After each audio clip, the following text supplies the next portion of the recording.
I resonate with so much of what you just said. But specifically like the experiences of being a black kid in my majority white school or white environment. A lot of times, man, we don't really understand really the overall impact that does to black kids, specifically psychologically, right? Like, I was telling you, off mic, I remember going to school, with your wife back in the day. We went to a private school, majority white, white private Christian school at that. So you know what I'm saying? It's the majority white school, and then my mother and my stepfather, they got married when I was like 10, and then we ended up moving out to the suburbs, and I went to a majority white school in the suburbs as well.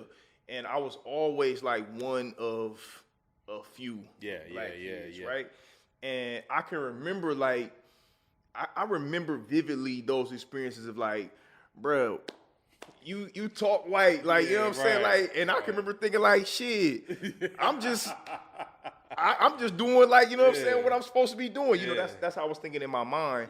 But what that did to me internally is that it fucked with my confidence. You know what I'm saying, really. And now I also play sports as well, and I'm playing sports in the hood, in the city, playing football and basketball. So I'm going and navigating these different cultures or whatever, and like I'm learning myself, but at the same time, I'm lacking the confidence to kind of assert myself when I'm around my own people, because on a day-to-day basis, outside of maybe like my family and my cousins, I'm not really around a lot of black kids like that. You know what I'm saying? So it took me years to really understand that, like, okay, no, I was in an oppressive environment. You know what I'm saying? At those school facilities, and like, from a cultural perspective, like I was disconnected from my culture. But then I understood that, like, all right, my mother was just doing the best she could with what she had, right? Like, you know what I'm saying? And I remember asking her one time, I said, Mom, why you put me in school with all them white folks back in the day?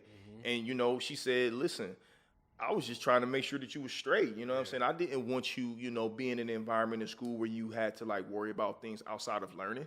And when she said it like that, I'm like, I get it. That makes perfect sense. But a lot of times, man, we don't really understand the impact of like being thrusted into those majority white environments and what that does to us psychologically.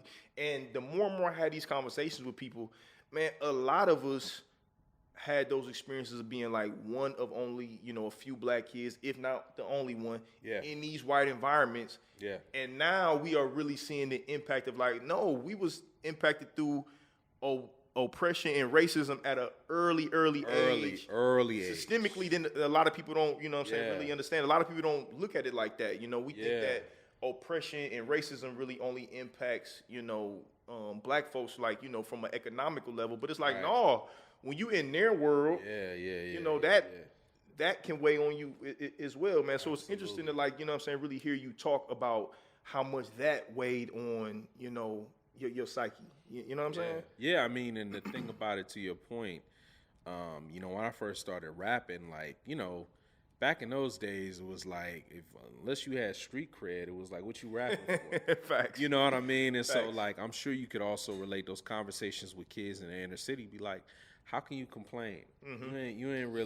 You ain't grow up in the hood like I did. You had your parents, or you grew up in this white neighborhood or whatever. How did you struggle? So for me, again, we moved out to the suburbs. My mother and my stepdad, they had pretty damn good jobs working at Chrysler, right? So they making pretty decent money. But now that I understand how stuff works, if you qualify for a certain lot of money, you able to get approved for a bank loan, whatever, and you end up getting a nice crib, whatever. So I got this big old house, and niggas is like, bruh, you live in this wonderful crib, and I'm like, bruh, you don't really even understand. I'm going through hell at the house. Like, you know what I'm saying? It looks good on the outside, but really, I'm growing up in this domestic violence-ridden household, and it's hell living in that. You know what I'm saying? But when you in those type of conversations, number one, you don't really have the tools to kind of like speak to those things. But people really don't understand. They don't, connect. Some things don't look as good on the inside as they do on the outside. All the glitters ain't gold. That's a fact. You know what I mean? Like, so